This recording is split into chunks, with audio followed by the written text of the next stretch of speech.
चलिए बुलेटिन में बढ़ते आगे। अतीक अहमद के दफ्तर पर पुलिस की छापेमारी के बाद फर्स्ट फ्लोर पर एक ऐसा कमरा मिला जिसे अतीक का रंग महल बताया जा रहा है। प्रयागराज से हमारे सहयोगी मानवेंद्र इस रंग महल में पहुंचे, ये रिपोर्ट देखिए।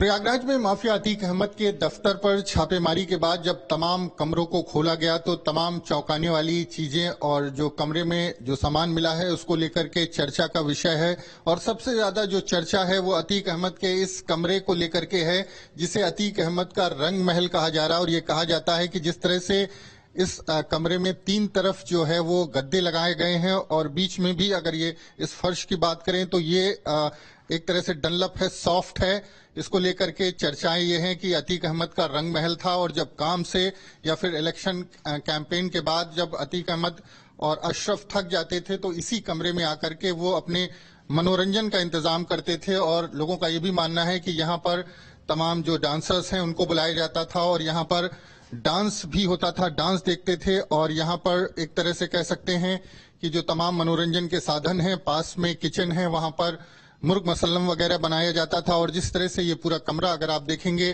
तो इस कमरे में सिर्फ ये डनलप तीन तरफ लगा दिखाई देगा, कोई सामान यहाँ पर नहीं है। कोई फर्श की भी अगर हम बात करें तो फर्श के ऊपर भी कोई चीज नहीं है, बस इस तरह से यहाँ पर भी बैठने की व्यवस्था है। तो लोगों का ये मानना है, तमाम जानकार कहते हैं कि हो सकता है कि इस कमरे का इस्तेमाल जो थकान है उसको मिटाने के लिए किया जाता हो, मनोरंजन के लिए किया जाता हो। लोगों का कहना है कि हो सकता है कि यहाँ पर जो डांसर्स हैं उनको बुलाया जाता हो और मनोरंजन के लिए स्पेशली ये कमरा तैयार किया गया हो। एक तरह से ये अतीक अहमद का रंग महल था जहां अतीक अहमद अपनी जो थकान है उसको मिटाते थे।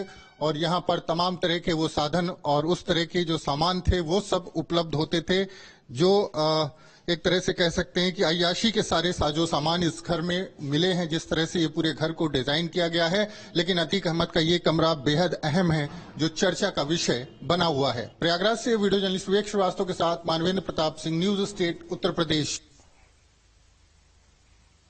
छापेमारी के बाद फर्स्ट फ्लोर पर बनी किचन भी चर्चा का विषय बनी है। हमारे सहयोगी की उसी किचन से ये रिपोर्ट देखिए।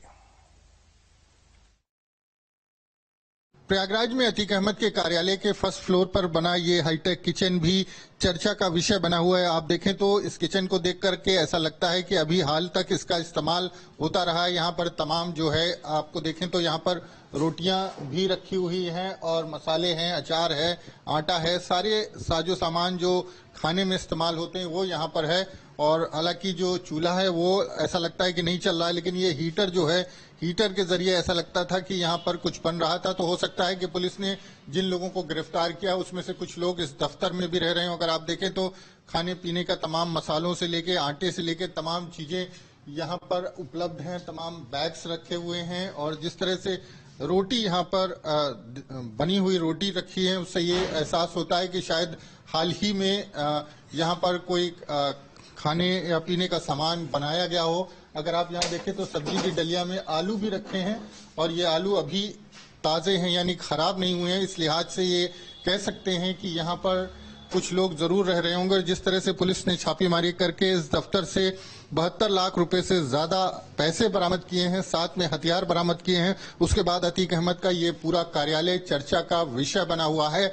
और इसके हर कमरे में एक राज जो है वो ऐसा लगता है कि दफन है। यहाँ पर अगर आप कार्यालय में आएंगे तो तमाम ऐसी चीजें हैं जो एहसास कराएंगी कि किस तरह से ये पूरा जो दफ्तर था उसका इस्तेमाल होता था। बेहद आलीशान ये दफ्तर है। इस तरह के कई किचन कई फ्लोर पर बने हुए हैं, तमाम जो हैं वो एक तरह से कह सकते हैं रंग महल जैसी चीजें हैं, बड़े बड़े आलीशान हॉल हैं, इसके अलावा तमाम कमरे हैं। तो कह सकते हैं कि अतीक अहमद की इस शान शौकत की निशानी है कि किस तरह से ये दफ्तर बनाया गया था और किस तरह से इसमें इंतजाम थे। हालांकि इस दफ्तर में कई बार मीडिया वाले भी आते थे, उनको बुलाया जाता था, लेकिन उनको नीचे ग्राउंड फ्लोर से ऊपर कभी आने की अनुमति नहीं मिली। और बेहद खास लोग होते थे जो अतीक अहमद के इस फर्स्ट फ्लोर वाले कार्यालय में पहुंचते थे। और यहाँ के तमाम जो कमरे हैं उसमें माना जाता है कि अतीक अहमद के जो बेहद खास और करीबी लोग थे वो आकर के रुका करते थे। प्रयागराज से वीडियो जर्नलिस्ट विवेक श्रीवास्तव के साथ मानवेंद्र प्रताप सिंह, न्यूज स्टेट, उत्तर प्रदेश। प्रयागराज में बाहुबली पूर्व सांसद अतीक अहमद के चकिया स्थित कार्यालय से 74,62,00,000 रुपए कैश बरामद हुआ। अतीक अहमद के इस कार्यालय का जायजा लिया संवाददाता मानवेंद्र प्रताप सिंह ने। प्रयागराज में माफिया अतीक अहमद के कार्यालय पर कल हुए छापेमारी की कार्रवाई में 72 लाख रुपए नगद और हथियार मिले हैं। हम इस वक्त उसी कार्यालय के फर्स्ट फ्लोर पर मौजूद हैं। बैठक का जैसा लगता है कि कुछ लोगों के साथ अगर पर्सनल बातचीत या पर्सनल मीटिंग करनी हो उसके काम आ सकता है। और इसके बाद जब बैठके से हम आगे की तरफ चलते हैं तो एक ये छोटा सा रूम यहाँ पर आपको दिखाई देगा जो स्टोर रूम जैसा है। और थोड़ा सा अंदर आते हैं तो यहाँ पर ये बड़ा हॉल है। ये जो है ये बहुत बड़ा हॉल है। अतीक अहमद के तमाम जो राजनीतिक कार्यक्रम थे उसको लेकर के मीटिंग यहीं पर होती थी। आप देखें तो अतीक अहमद के यहाँ पर पोस्टर्स अभी भी आपको चस्पा मिल जाएंगे। और जिस तरह से यहाँ पर ये देखिए फाइलों का एक बड़ा जखीरा आप देख सकते हैं। अतीक अहमद के खिलाफ 100 से ज्यादा मामले दर्ज हैं और उन तमाम मामलों की जो पैरवी होती थी उसके लिए वकीलों की भारी भरकम टीम भी लगाई जाती थी। तो तमाम जो सरकारी दस्तावेज हैं और जो मुकदमे उनसे जुड़े फाइल पेपर्स अभी भी यहाँ पर मौजूद हैं। तो देखें कि अतीक अहमद से जुड़े जो तमाम दस्तावेज हैं, जब अतीक अहमद ने चुनाव लड़ा होगा सुल्तानपुर लोकसभा क्षेत्र से समाजवादी पार्टी के उम्मीदवार अतीक अहमद, एक यहाँ पर ये पोस्टर भी आपको देखने को मिल जाएगा। आप देखें यहाँ पर उन कैंडिडेट्स की पूरी सूची है और यहाँ पर 14वें नंबर पर अतीक अहमद का नाम है। तो ये बड़ा हॉल है और ये बताया जाता है कि अतीक अहमद का एक तरह से वॉर रूम था चुनाव का। लगातार यहाँ पर जो पुलिस की कार्रवाई कल देखने को मिली थी उसके बाद यहां से पैसे, भारी नकदी और हथियार भी बरामद हुए थे। प्रयागराज से